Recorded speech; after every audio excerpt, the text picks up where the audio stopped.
cronológicamente de dónde vienen mis ancestros. Obviamente pues vienen de la parte de Loja, luego bajan al Oro, eh, luego pues mi padre y mi abuelo van al noroccidente de Pichincha, San Miguel de los Bancos, Puerto Quito. Acontecimientos que van pasando en el transcurso. Primero mi abuelo pues era de apellido Castillo y apellido que heredó por parte de su madre ya que no fue reconocido. Tuvo más hermanos, fue criado con la dureza de ese tiempo, pues la dureza del garrote. Desde muy niños pues tenían que trabajar.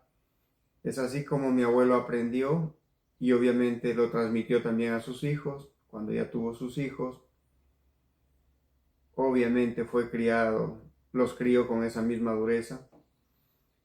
La historia data de, obviamente en Loja hubo un tiempo de sequía, fueron tiempos difíciles, por eso se dice que lojanos hay en todas partes del Ecuador, porque la gente tuvo que emigrar buscando lugares donde podían ellos sobrevivir. Es así que no fue la excepción la familia de mi abuelo. Mi abuelo mismo salió, vendió lo que había heredado a su hermano, a don Alfonso, que casi les compró a todos los hermanos. Pero entonces mi abuelo migró a Machala, pero obviamente fue un paso en ese tiempo por carreteras difíciles, lastradas, muchas de ellas. Conocí yo cuando tuve 11 años, tuve la oportunidad de ir a esas carreteras polvorientas, donde pasan uno o dos carros en el día llevando a la gente.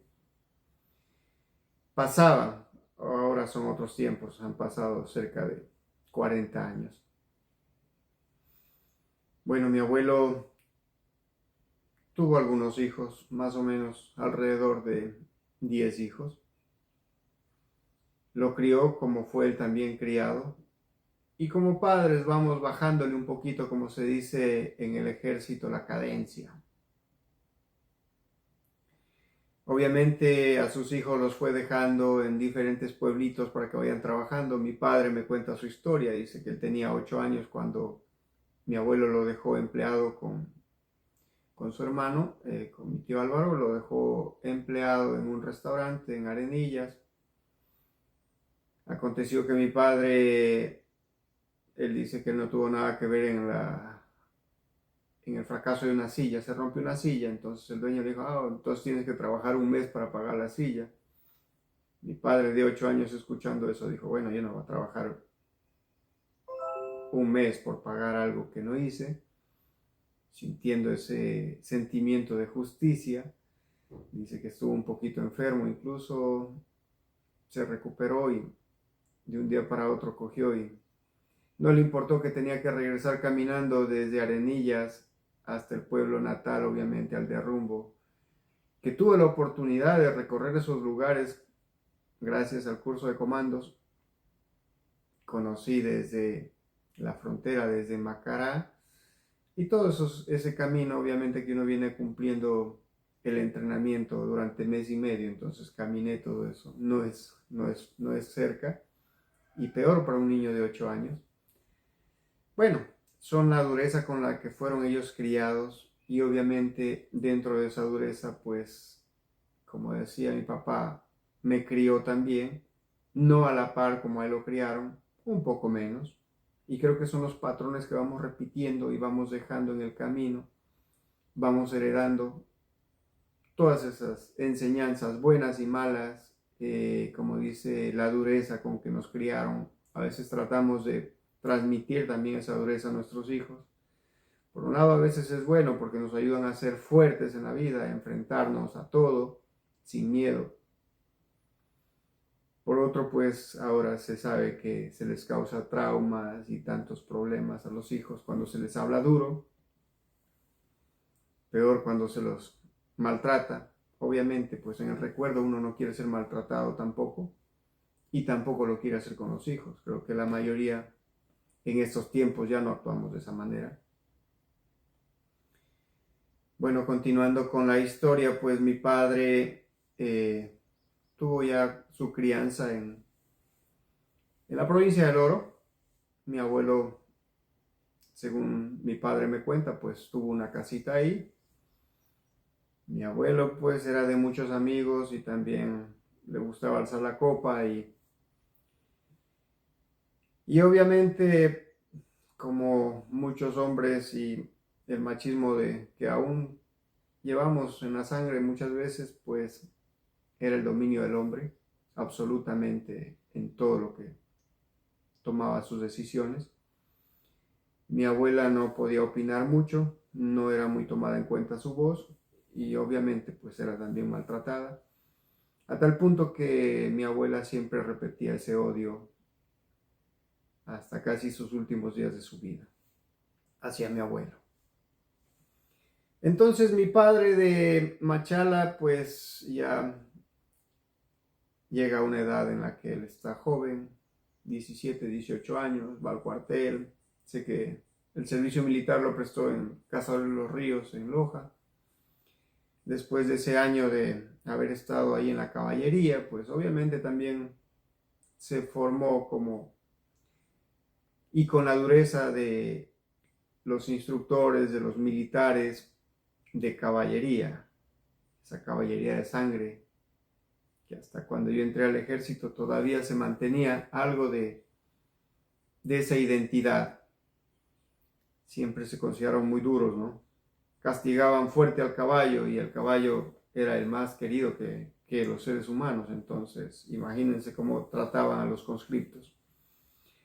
Bueno, son historias, relatos, son vivencias que cuenta mi padre. Pero después de haber vivido ahí en Machala, pues mi abuelo, en esa búsqueda también de buscar lugares donde puedan tener una mejor vida, comenzó a recorrer el país y llegó a estos lugares de San Miguel de los Bancos, Puerto Quito, donde incluso pues tenía familia también, una hermana de mi abuela y otros familiares más pues habían. Como decía, ya muchos se habían radicado en diferentes partes del país, así que lojanos habían por todos lados. Y lo bueno de ellos es que iban formando sus pequeñas asociaciones de lojanos. Pienso que hay algo muy interesante en esas raíces de un lojano, porque es muy comunicativo, muy expresivo, muy amiguero, y creo que no soy la excepción de esas raíces. Ya no nací en Loja, yo nací en San Miguel de los Bancos, pero viene esa sangre, esa descendencia de 2, 3 generaciones atrás, donde ellos nacieron. Yo nací en San Miguel de los Bancos, pero mi abuelo continuó con su camino, iba para San Lorenzo, en la frontera con Colombia, en un lugar que geográficamente se llama La Chiquita, donde mi abuelo adquiere unas tierras y regresa a vender su casita en Machala para, con toda su familia, establecerse en La Chiquita, allá en San Lorenzo. No era fácil en ese tiempo, pues estamos hablando del año 1978 aproximadamente. Supongo que mi abuelo en el 77 o 78, él entra por allá a conocer. La única manera de entrar, habían dos maneras para entrar. Una era por Esmeraldas, pero tenía que coger rancheras en ese tiempo a la Tola, y de la Tola eran 3 horas en embarcación, en canoas, en lanchas a San Lorenzo, y de ahí obviamente en el pueblito de San Lorenzo, que era un cantón, pues tenían que ir hasta el lugar que era de La Chiquita, tenían que caminar a veces día entero, si es que no habían carros. Habían carros madereros, habían 2 empresas grandes allá, una que creo que era muy conocida porque trabajaban permanentemente, que era la Robalino, y la otra era la Playwood, pero no se los conocía mucho porque tenían otras rutas marítimas y también pues por tierra, pero casi no se los veía.